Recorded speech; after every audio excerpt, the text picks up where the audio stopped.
Soy Fernando Díaz Villanueva. Hoy es 26 de febrero de 2020 y esto es La Contracrónica.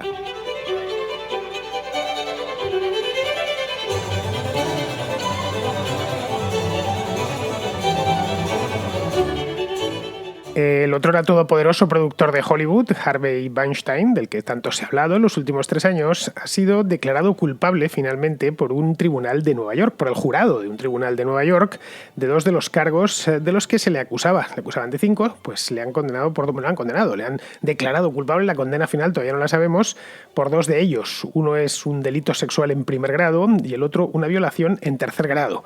El jurado le ha absuelto de los cargos de agresión sexual depredadora. Esto es una traducción que he hecho así de prisa. Esto es una figura legal que no existe en España, pero sí en los Estados Unidos, que indica algo así como que el crimen forma parte de la conducta natural del reo, en este caso de Weinstein.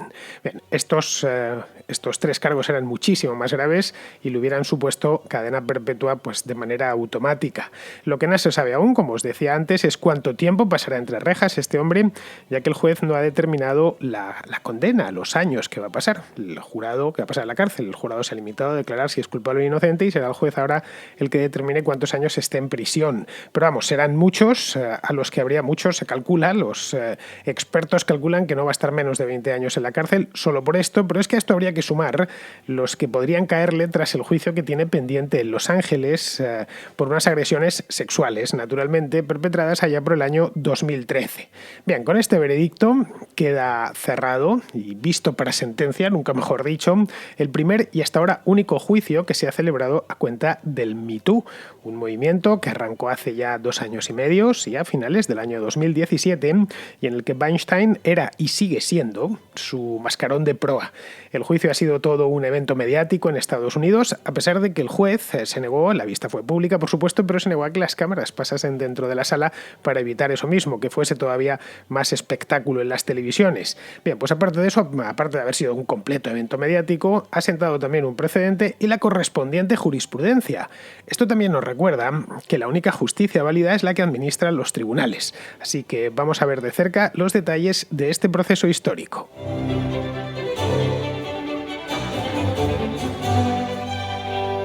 Durante el último mes y medio he estado siguiendo el juicio contra Harvey Weinstein. Era un tema que me interesaba porque era la primera vez que se hacía un juicio por esto del Me Too. Luego ya si vienen más, pues quizá no les preste tanta atención, pero sabía que este iba a traer cola. Lo primero que me ha sorprendido es lo rápido que ha sido todo esto. Empezó después de Navidad, los primeros días de enero, no recuerdo el día exacto. Ahí es cuando yo ya me enganché con las noticias del juicio a Weinstein y el jurado pues emitió el veredicto este lunes. Sí, estamos hoy a miércoles, pues hace solo 2 días. Ahora hace falta que el juez, como os he dicho antes, el juez se llama James Burke, es un juez con fama de ser especialmente duro. Esto lo sabía la defensa de Weinstein desde el principio. De hecho, hasta que se constituyó el jurado llevó bastante tiempo, porque empezaron los abogados de Weinstein. Evidentemente ha podido contratar abogados y abogadas, ha podido contratar un bufete bastante caro. Empezaron a recusar a los miembros del jurado, a retrasar el juicio todo lo que se pudo. Pero bueno, en Estados Unidos cuentas con esa ventaja. Bueno, en Estados Unidos, en cualquier país del mundo, y es que si tienes dinero puedes pagar buenos abogados, pero al final la justicia debe de ser igual para todos, y en este caso hemos visto que ha sido igual para todos, a pesar de que a Weinstein le salía el dinero por las orejas. Bien, pues falta que este hombre, que James Burke, determine la cantidad de años que se va a comer en la cárcel, que como os comentaba antes, todo indica que serán muchos, muchísimos. La condena podría ser de hasta 30 años si sumamos los 2 cargos, el de delito sexual y el de violación en tercer grado. Uno curiosamente tiene poco, unos 4 años, y el otro bastantes más, unos 20 y tantos. La violación en tercer grado tiene menos, son unos 4 años, según he podido ver. Bien, pues aparte de esto le falta un otro juicio más en Los Ángeles, así que, bueno, este hombre tiene ya 67 años, cumplirá 68 en el mes de marzo, el mes próximo, así que no sé yo veo poco probable que vuelva a salir a la calle, pues a no ser que se ponga muy enfermo y le suelten por cuestiones humanitarias o que le den la provisional pronto. Pero vamos, es muy poco probable. Desde luego a su carrera en el cine no va a regresar nunca, eso por descontado, su carrera profesional, y a volver a ver la luz del día. Bueno, desde la prisión no se ve la luz del día, pero de otra manera, pues es posible que no lo vuelva a ver, no lo vuelva a hacer nunca, por la cantidad de años que le han caído, más los que le podrían caer, ya digo, en el siguiente juicio. De salud además no anda muy bien. Este hombre es diabético. De hecho, estos días habréis visto como mínimo las fotografías que ha ido dando la prensa. Le hemos visto entrar con un andador en el juzgado. Además, el Tribunal de Nueva York tiene escaleras y tenía el hombre que subir apoyado en el andador. Parecía un viejecito, pero vamos, un viejecito de 90 años, no un hombre de 67 años que hasta hace no tanto tiempo contaba con una salud de hierro, un tipo de 120 kilos. Bueno, y por sus actividades venéreas, pues más energía tenía todavía y se ha envejecido a ojos vista, lo cual tampoco es de extrañar con todo lo que le ha caído encima. Le ha caído muy justificadamente, ya aprovecho para decirlo, porque lo que se ha juzgado en Nueva York estos días, más todo lo que se ha sabido de él, con que solo un 5% fuese cierto, este hombre, la verdad es que el tribunal no ha declarado que sea un depredador sexual, pero por ahí le anda. Bien, al parecer anda con el taca-taca con el andador porque tiene problemas de espalda, le operaron, esto se deriva, por lo visto, de un accidente automovilístico y está como está. Bien, esto sería lo de los problemas de espalda, y el tener que entrar en el juzgado con un andador correspondería a la justicia divina. La humana no ha sido menos dura con él, todo hay que decirlo. A Weinstein, la Fiscalía de Nueva York le acusaba, como os decía antes, de 5 delitos, y eran todos derivados de encuentros sexuales sin consentimiento de la otra parte. Es decir, no todos son violaciones, pero de los 5 delitos sí que había violaciones. De la conducta de depredador sexual es una figura un tanto extraña, no sé si terminarán importándola en España, pero bueno, y además algo difícil de demostrar, como vamos a ver, pero en fin, el hecho es que le acusaban de esto, que había un poquito de todos de tipo sexual sin consentimiento, insisto. El sexo no tiene nada de malo, tiene algo de malo cuando se fuerza a otra persona.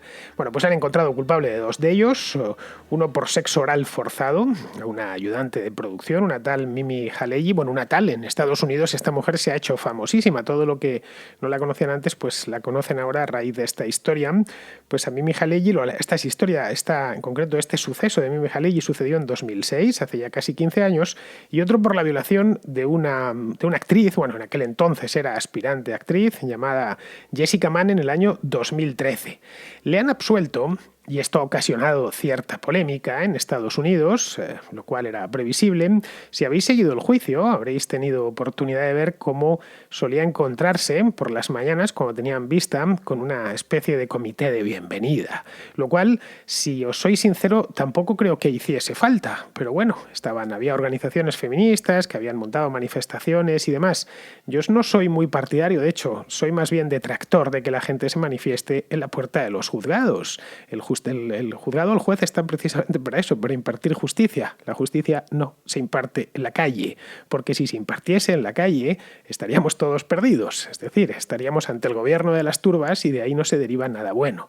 Podríamos pensar que se lo merecía, sí, indiscutiblemente desde un punto de vista moral se lo merecía, pero no hace falta manifestarse delante de un juzgado. Es un auténtico disparate, una coacción innecesaria a los miembros de un tribunal, bueno, y en este caso a un jurado popular, en fin, que la verdad el espectáculo que dieron no era muy edificante. Pero bueno, el hecho es que pues, todas estas que se manifestaban, y posteriormente, ya a raíz de la lectura del veredicto el lunes pasado, pues hay algo de polémica en Estados Unidos por el hecho de que le hayan absuelto, el jurado le haya absuelto del cargo de depredador sexual. A esto en inglés lo denominan, y os lo voy a leer, predatory sexual assault, es decir, asalto sexual predatorio, no sé bien cómo traducirlo, pero bueno, más o menos nos hacemos una idea. Este delito, os lo comentaba antes, supone la cadena perpetua y es un delito muy grave porque viene a decir que el acusado es un violador nato.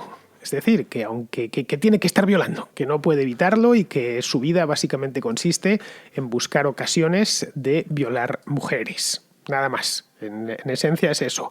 Estaríamos entrando, por lo tanto, en un comportamiento que, aparte de delictivo, es también patológico. Es algo así como una especie de psicópata sexual. Bien, de esto es lo que le han absuelto. El tribunal, la verdad es que se lo tomó muy en serio. A pesar de que el juicio ha durado relativamente poco, solo 1 mes y medio, pues ha tenido los suficientes testimonios y tanto la parte de la acusación como la de la defensa se lo han trabajado muy a fondo. Bueno, ante un juicio tan mediático como este no podía ser de otra manera. Aparte de Annabella Sciorra, con quien que era pues la que dio el pistoletazo de salida de toda esta historia, ¿no? A esta mujer, al parecer, Weinstein, bueno, según ha contado ella, la violó hace casi 30 años. Aparte de esta mujer, que era evidente que iba a declarar y que iba a prestar testimonio, llamó a otras mujeres a declarar para que se viese que había sido, bueno, que era una constante. Con esto el fiscal lo que pretendía era demostrar que había una tendencia. Quería demostrar que efectivamente el tipo era un depredador, es decir, que se ajustaba a esta figura de la predatory sexual assault. Y por eso puso unas cuantas mujeres que saliesen ahí. Concretamente, al final prestaron testimonio tres mujeres. Una era una camarera y aspirante a actriz, la otra era una aspirante a guionista y la tercera una aspirante actriz a la que arrinconó, al parecer, en una escalera y se masturbó delante de ella. Estas son las mujeres. Estas contaron con pelos y detalles cómo habían sido sus experiencias con este hombre, todas por supuesto muy desagradables y que no pienso reproducir aquí. No sé yo si este hombre es un depredador sexual. El jurado del Tribunal de Nueva York ha dicho que no, pero vamos, se le parece bastante en función de las declaraciones hechas ante un jurado. No estamos hablando una entrevista en prensa o algo que hayan dicho por aquí y por allá. Estamos hablando de cosas serias porque esto está dicho delante de un juez. Ahora bien, el jurado no lo ha considerado así. Por lo tanto, bueno, pues simplemente hay que respetarlo. Por supuesto, al equipo legal de Weinstein le queda la salida de apelar, aunque yo sinceramente veo que lo tiene bastante complicado, entre otras cosas porque todavía le falta hasta un juicio más. Pero bueno, ¿por qué no lo hicieron? Pues al parecer porque no observaron. Los miembros del jurado, insisto, estaba formado por, creo que era 6 hombres y 5 mujeres.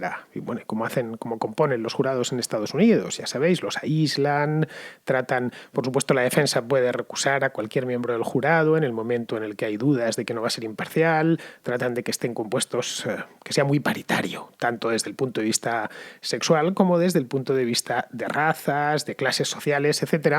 Bueno, pues estos no observaron un patrón de comportamiento claro, y esa es la razón por la que le han absuelto.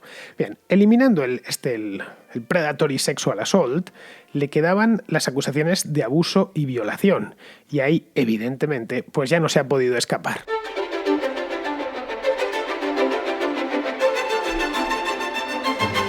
En Estados Unidos la violación va por grados, lo que ellos llaman degrees. Cada estado define los suyos propios, es decir, no tienen un código penal a nivel nacional, como sucede, por ejemplo, en Europa. En Nueva York, exactamente, que es donde se le ha juzgado, hay 3 grados de violación. Violación sería, traduciéndolo, rape, es decir, lo que en castellano sería una violación. Pero hay muchísimas más categorías. De hecho, el artículo 130 del Código Penal neoyorquino, que me lo he descargado, por supuesto, porque quería leerlo con mis propios ojos, contempla 26 categorías distintas de abuso sexual. Las tengo todas aquí delante de mis narices en este momento. A Weinstein le han encontrado culpable de violación en 2º y 3er grado. Las tengo aquí, pues ahí, ya digo, 26, un montón de ellas. El artículo 130. Aquí tengo New York State Law, Penal Law, Consolidated Laws of New York's Penal Code. Estos que dicen que en Estados Unidos no hay código penal. Sí, por supuesto que hay código penal y está todo perfectamente por escrito. Bueno, en este caso sería el 130-35 sería el rape in first degree, es decir, la violación en 3er grado. Esta es una de lo que le han encontrado culpable. Hay muchas más, tenemos de todo: persistent sexual abuse, por ejemplo, aggravated sexual abuse in the 4th degree. Luego, bueno, de esto, de abuso sexual agravado, hay hasta 4 casos. Tenemos, por supuesto, la mutilación genital, tenemos felonías sexualmente motivadas, el nombre es fantástico. Y por supuesto, la última parte, los artículos 130, 95 y 96 son propiamente el predatory sexual assault, que tiene 2 categorías a su vez: el normal, el ordinario, y después está el sexual assault siempre es ordinario, pero en este caso el ordinario es la otra acepción de la palabra, que sería el predatory sexual assault against a child, es decir, contra un niño. Bien, como veis, son muchísimos. Me he centrado, por supuesto, yo después de leer textos legales me tengo que purificar con un clásico. En este caso, para no tener lo que hacer y no pasarme media hora leyendo a Lope de Vega, pues me he centrado exclusivamente en los artículos que me interesaban, que eran por los que se ha condenado a Harvey Weinstein. Bien, el primer grado, pues nos podíamos preguntar, ¿y por qué no le han condenado por violación en 1er grado? No le han condenado porque se reserva para violaciones a menores de edad y además requiere demostrar que se ha empleado fuerza física. Ninguna de las dos era menor de edad y Weinstein pues no empleó la fuerza física para coaccionar a la víctima. Ya está. Por lo tanto, no se lo encuadraba dentro de la violación en primer grado. En el caso de Mimi Haleyi, estaba acusado de delito sexual en primer grado. Aquí se denomina en el Penal Law de Nueva York Criminal Sexual Act. También hay 3 grados de Criminal Sexual Act. Como veis, es una cosa muy exhaustiva lo de este código. En el Código Penal español no tenemos tantas subcategorías. Bien, ¿por qué se lo hizo? ¿Por qué el caso de Haleyi se lo hizo en primer grado? Bueno, pues porque al parecer a ella la rinconó violentamente en una habitación no era un hotel, era un loft que tenía él y abusó de ella. Bien, ¿cuál ha sido la prueba de cargo? Y esto creo que es más o menos, os he dado un repaso general, no voy a bajar más al detalle porque este no es un programa de sucesos, pero bueno, el hecho es que más o menos veis de qué ha ido el juicio y de lo que se le acusaba y de lo que se le ha condenado. Bien, habría que preguntarse en este punto cuál ha sido la prueba de cargo que sustenta no solo la acusación, sino también la condena. Cuando a alguien le condenan en un tribunal, en Estados Unidos o en la Conchinchina, tiene que haber una prueba de cargo. No se condena así por cuestiones caprichosas, pues porque sí, sin necesidad de condena. Eso es una farsa judicial y en Estados Unidos no se celebran farsas judiciales. Bueno, en Estados Unidos ni en ningún Estado de Derecho. Necesita el jurado una prueba de cargo. Bien, pues la prueba de cargo en este caso ha sido el testimonio de las víctimas, básicamente. Las pruebas que han aportado algunas, son pocas y circunstanciales. Unas fotografías en concreto, que además hubo bastante polémica sobre cuando empezaron a mitad del juicio, que iban a aportar nuevas pruebas y al final, pues claro, tampoco tenían muchas. Estamos hablando de cosas que sucedieron hace un montón de tiempo. Una de ellos en 2006, un caso lejísimo, 14 años. De hecho, la violación de Annabella Shoreham, que fue la primera, ni siquiera han podido juzgarla porque sucedió hace 30 años y por lo tanto el delito ya había prescrito. Así que aunque ella hubiera tenido unas pruebas aplastantes de que había sido violada, tampoco hubiera podido ser procesado Harvey Weinstein por eso. Bien, pues sobre el testimonio es sobre lo que se ha construido todo. Porque las pruebas, ya digo, eran en otras circunstancias se hubiesen considerado pruebas circunstanciales. Esta es una de las cosas que hace del proceso Weinstein algo tan peculiar. Muy peculiar. Se puede condenar a alguien con tan solo un testimonio, no solo en Estados Unidos, sino también, por supuesto, en España, pero con muchísimos peros de por medio. Es decir, ese testimonio tiene que venir acompañado de una serie de circunstancias, como por ejemplo que el testimonio sea verosímil, eso es fundamental, que no haya cambios continuos, que sea creíble. Es decir, que no parezca aquello una marcianada, sino que sea perfectamente creíble, verosímil y constante, que no esté tampoco viciado por sentimientos subjetivos como, no sé, la venganza, por ejemplo, la venganza personal, o por el odio también de carácter personal, o porque el que acusa tiene un resentimiento manifiesto hacia el acusado. En esos casos el testimonio queda o viciado o directamente invalidado. En este caso, no es un testimonio, son muchos los que se han prestado a declarar dentro de la propia sala, más todos los que hemos tenido ocasión de leer, de escuchar, de ver a lo largo de los 2 últimos años y pico. Y además es que estos testimonios se apoyan los unos con los otros. Esa es la razón por la que el jurado le ha declarado culpable. Si Weinstein solo hubiera tenido, pongamos por caso, una acusación aislada de hace 10 años o 15 años de una mujer que le acusase de haber abusado de ella, bien, solo una. Bueno, pues en ese caso no se sostendría, pero no es ni muchísimo menos lo que ha sucedido. Lo que tenemos son muchísimos, centenares de casos. Y además son en todos los casos son testimonios extraordinariamente bien detallados y que encajan el uno con el otro. Es decir, que ahí reúne las características de verosimilitud, de credibilidad, y no parece que esté viciado, especialmente viciado por sentimientos negativos, más allá de los perfectamente comprensibles hacia el acusado. A los depredadores sexuales, algo así les debería poner sobre aviso. Es decir, van a terminar pagando sus fechorías. Aunque la que acusa, en este caso la violada, la víctima, no disponga de pruebas fehacientes. Esto es una buena noticia, porque tipos como Weinstein existen. Y es muy doloroso que se terminen yendo de rositas. después de una vida dedicada a este tipo de cosas. Esa es la buena noticia. La mala es que las condenas con solo el testimonio son una bomba de relojería. Creo que esto no se le escapa a nadie. Una bomba de relojería que puede terminar estallando donde no debería estallar. Y además que puede terminar estallando muchas veces. A todo acusado le asiste la presunción de inocencia. En Estados Unidos y en cualquier sitio. Y esto debe de seguir siendo así. Si queremos vivir en un Estado de Derecho, claro. Si queremos vivir en la tiranía de las turbas, pues no, en ese caso da igual, la presunción de inocencia no pinta nada. Pero vamos, yo no quiero vivir en la tiranía de las turbas, ni creo que ninguno de vosotros tampoco. Para desvirtuar esa presunción de inocencia deben de concurrir una serie de pruebas. Las pruebas expuestas en un juicio, con todas las garantías procesales, por supuesto.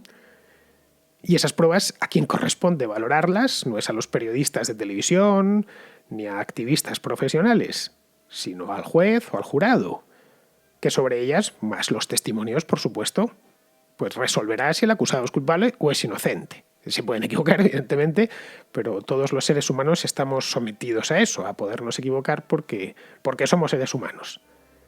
Con Weinstein hemos visto que no había apenas pruebas, pues esas, las fotografías y un poquito más, que valorar, que todo era testimonio puro, lo que deja un precedente peligroso y que deberíamos dejarlo en observación para que no solo nosotros, sino por supuesto tanto los jueces como los jurados lo tengan en consideración. Esto los tribunales tienen que aprender a... Este precedente tienen que aprender a administrarlo sabiamente. En este proceso se daban cita una serie de particularidades que lo hacen excepcional. Afortunadamente, tipos como Harvey Weinstein son escasísimos, diría yo.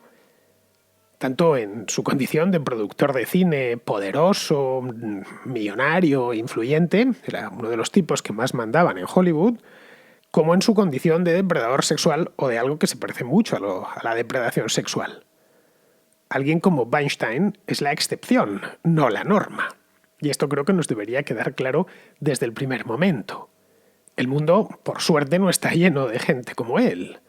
Es importante recordar algo así, algo tan elemental, porque de un tiempo a esta parte se está poniendo de moda el populismo judicial, que es tremendamente... ¿Es malo el político? Bien, pero con el político más o menos las sociedades democráticas han desarrollado ciertas defensas. Y el populismo político se avisa y se desarrolla en sus primeras fases en pura propaganda y en pura demagogia. Pero en el momento en el que eso te lo llevas a la sala de un tribunal, el destrozo que se puede hacer es mucho mayor. Digo que se está poniendo de moda porque es que lo vemos. En Estados Unidos, en España y en todas partes, por lo menos en todo Occidente. La idea esa de que las sentencias se tienen que dictar desde la calle, que son las turbas las que tienen que dictar sentencia. Esto lo pudimos ver aquí en España hace no tanto tiempo. El movimiento Me Too, que ha sido beneficioso en tanto que ha supuesto el fin de ese silencio espeso que rodeaba el acoso sexual, especialmente en algunos ambientes profesionales, puede terminar convirtiéndose en una caza de brujas en la que inocentes terminen siendo encarcelados por 1, 2 o 3 testimonios de parte, como le sucedió al juez Kavanaugh. Como vimos, esto fue a finales de 2018, hice un par de programas sobre el tema. Pero claro, estamos ante un territorio, un terreno más que territorio, muy resbaladizo, en el que, sinceramente lo digo, y por eso apelo a los propios jueces, que son ellos al final los que tienen que impartir justicia, es un terreno en el que es bastante fácil perder el equilibrio.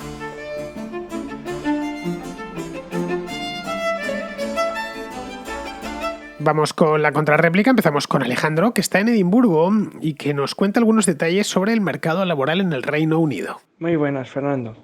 Nada, era para dar mi opinión sobre el sistema de puntos de Reino Unido.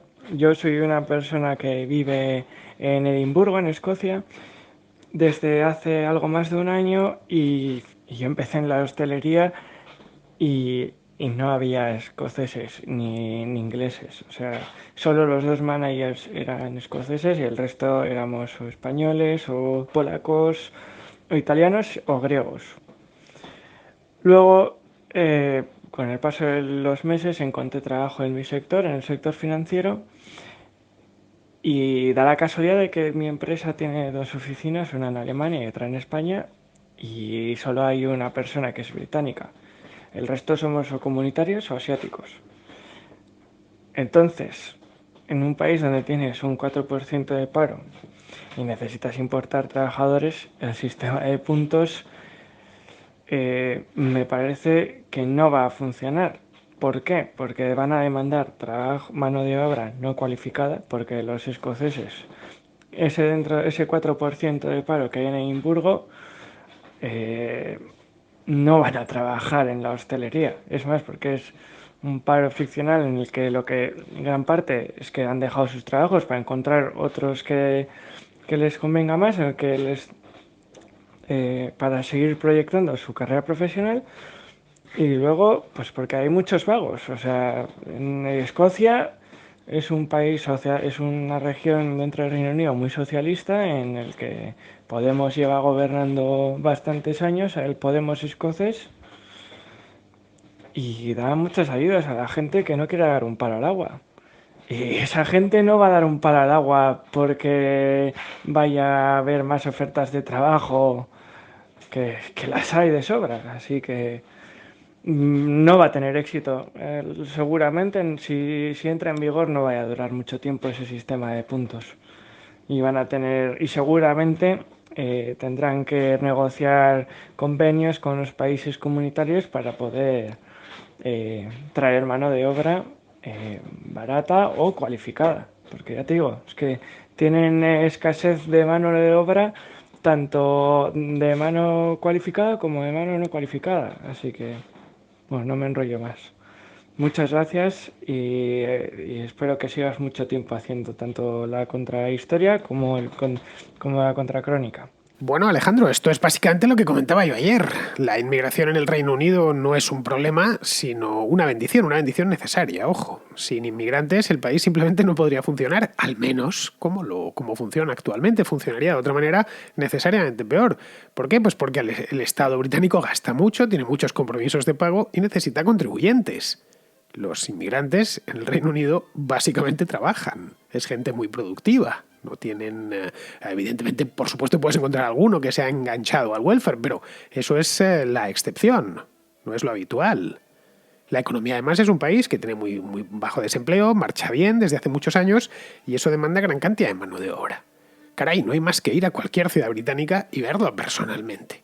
Por lo que uno se siente y lo vea, no hace falta que haga una encuesta. Con que vaya a comer, con que hable, con que camine por la calle lo puede ver. Vamos, que te encuentras inmigrantes en todos los sectores y en todo tipo de trabajos. Tanto los que piden cualificación, por eso hay, como tú, en el sector financiero, en trabajos realmente cualificados, como en los que no piden cualificación. Johnson dice que solo quiere inmigrantes cualificados, nada más, y que eso, por supuesto, que es la mejor gente, la más brillante, etc. Y dejar fuera a todos los demás. Me gustaría saber, ya en este punto, quién va a trabajar en bares y restaurantes, porque es poco menos que imposible encontrarte un inglés o un escocés en un restaurante, si irá atendiendo las mesas. O en la agricultura, o en el transporte público. El primero que se encuentre en Londres un conductor de autobús que sea inglés, londinense, que me lo cuente, porque habrá que hacerle una fotografía. Y lo mismo se puede decir de los taxistas, y en fin, hay un montón de los vigilantes de las estaciones de tren, etc. Los maquinistas de los trenes no lo he visto con mis propios ojos, pero seguro que también. Y luego respecto a las cualificaciones y tal, esto que comenta él, que por supuesto solo pueden entrar los mejores del mundo y que para eso van a crear este sistema de puntos, a ver, que tampoco se lo pongan muy difícil a los mejores, a los más brillantes, ¿eh? Porque el Reino Unido está bien, pero no es el paraíso en la Tierra.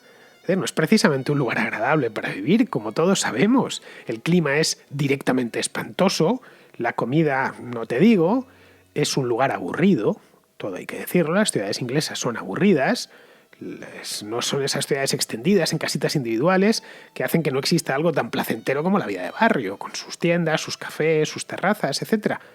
Pero vamos, que el estilo de vida del sur de Europa le da 1000 vueltas, por donde lo tomemos. Caray, por eso muchos británicos, cuando se jubilan, en cuanto pueden, pues se emigran a la costa española o la costa italiana o al sur de Francia. Bien, seguimos con Catriel, desde Buenos Aires, que tiene un comentario bastante negativo, por cierto, y que yo no suscribo, sobre los ingleses. Vos estás hablando de los ingleses, ¿no? Yo te escucho y en el fondo creo que sos ingenuo.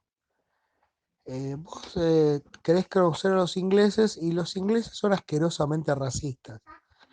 Ellos no quieren polacos, no quieren nada, quieren ser el imperio. Nosotros los argentinos lo sufrimos en carne propia. Nos invadieron y están invadiendo parte de nuestra tierra y vos, como español, tendrías que saberlo muy bien, que están invadiendo parte de tierra española. Los ingleses son gente peor, mucho, pero mucho peor que lo que fueron los nazis en Alemania. Los ingleses son asquerosamente racistas. Son un pueblo imperialista, un pueblo que ha destruido, ha saqueado y siguen siendo lo mismo. Boris Johnson es, vos lo ves y te da asco. Yo como argentino me da asco. Eh, son ingleses, son nuestros enemigos, son basura. Atacaron al reino de España. Simplemente vos sos historiador, así que tenés que simplemente verlo, lo que es la historia. Así que te lo digo desde acá, desde Argentina, y te digo, toda desgracia que le pase a los ingleses es bueno para nosotros hispanoamericanos, porque son nuestros enemigos.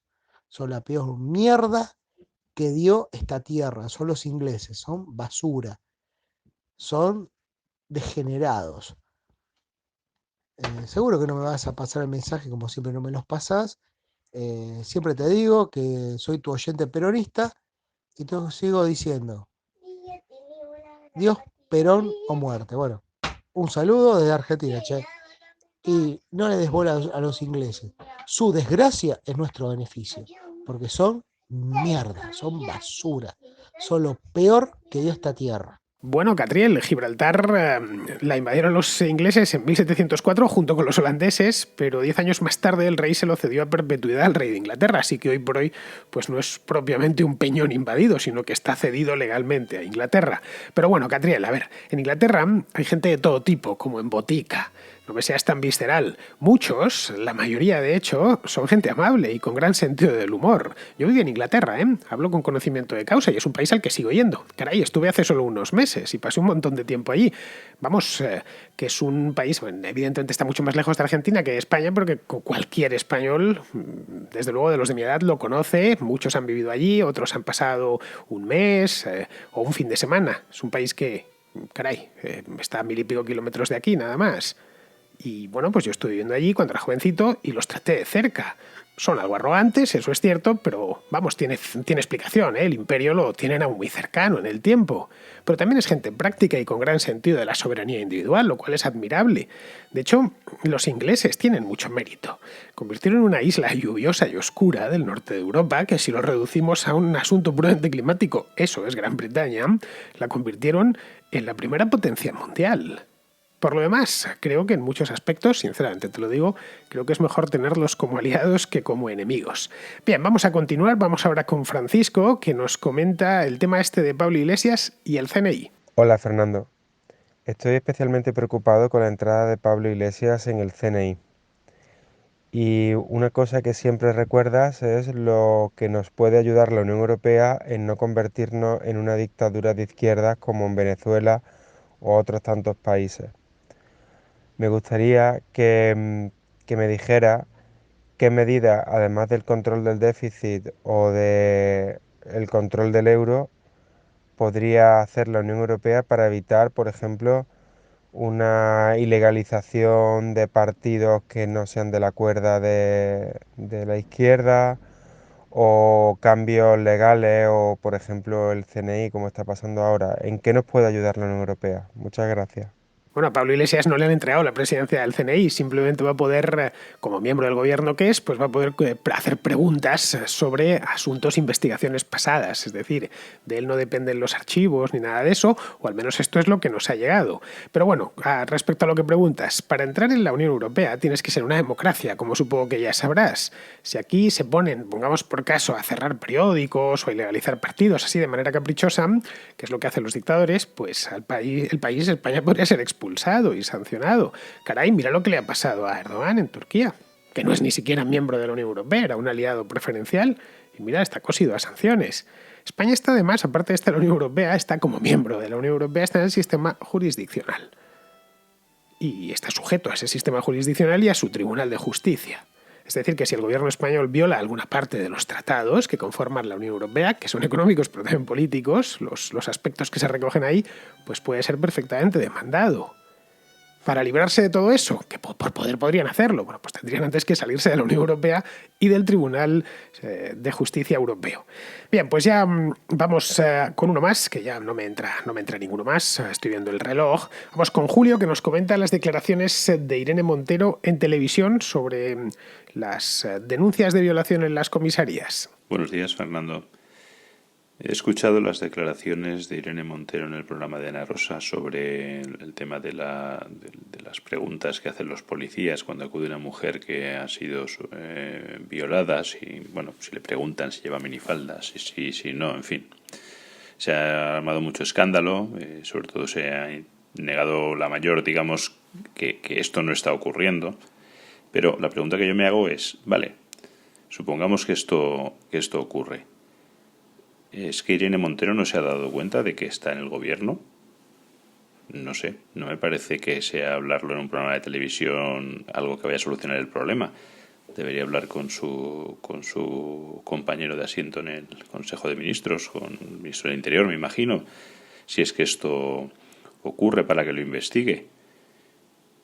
No sé, ¿qué opinas? No, Julio, ni se enteran ni se quieren enterar de que están en el gobierno y no detrás de una pancarta. Creo que esto nos han dado motivos más que sobrados a lo largo los últimos 2 meses de que está siendo así. No lo entiendo yo muy bien, no sé, quizá dentro de 6 meses ya más o menos se hayan hecho la idea de que no son parte del gobierno, que no están en la oposición ni muchísimo menos en la calle. Lo del otro día, de cualquier manera, no vi el programa entero, pero sí los extractos que han dado lugar a la polémica de Irene Montero, vamos, que le estaban haciendo una entrevista y daba vergüenza ajena. A ver, que una ministra desprestigie de esta manera a la propia policía, la policía de su propio, que depende de su propio gobierno, sin aportar una sola prueba, por supuesto. Pues si hubiera venido, bueno, estos son casos reales que han sucedido en el último año, bien, podrías decir, vale, está hablando con pruebas y con conocimiento de causa. Pues que haga algo así es algo inaudito. Una ministra, insisto. Vamos, con razón, hubo tanto policía que se sintió ofendido. Luego hay otra cosa que he observado en esta gente. No solo ahora, sino desde hace tiempo. Estos tipos viven con la cabeza en los años 70, cuando no directamente antes. Eso que dijo sí que sucedió en alguna ocasión, pero hace 40 años. Hoy a ningún policía se le pasaría por la cabeza responder así a una mujer que va a comisaría a poner una denuncia por violación. Vamos, sería impensable.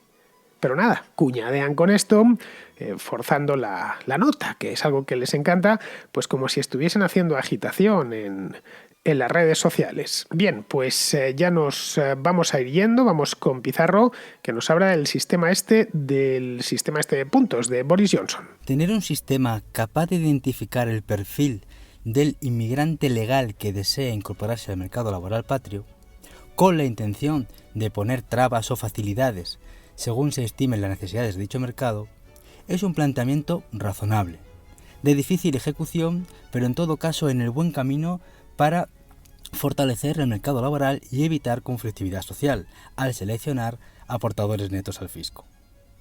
Ahora bien, si este sistema es una justificación de toda aquella demagogia xenófoba que se utilizó para empujar al Brexit, y de lo que se trata es de plasmarla en leyes sesgadas, entonces están buscando tener un sistema que facilite el acceso al mercado a los inmigrantes ideológicamente aceptables, que quizás no molesten socialmente, pero que no se ajustan a las necesidades reales del mercado laboral británico. Priti parece más interesada en contentar a los xenófobos que en optimizar un mercado de trabajo que se enfrenta, como todo el país, a un quebranto económico. A corto plazo acierta, y lo sabe, y a medio plazo ya se verá. En esto del Brexit, nada parece limpio y nada parece acertado. Un cordial saludo de Pizarro. Y hasta aquí ha llegado la contracrónica de hoy, queridos amigos, que es miércoles 26. Os emplazo a que regreséis por aquí mañana.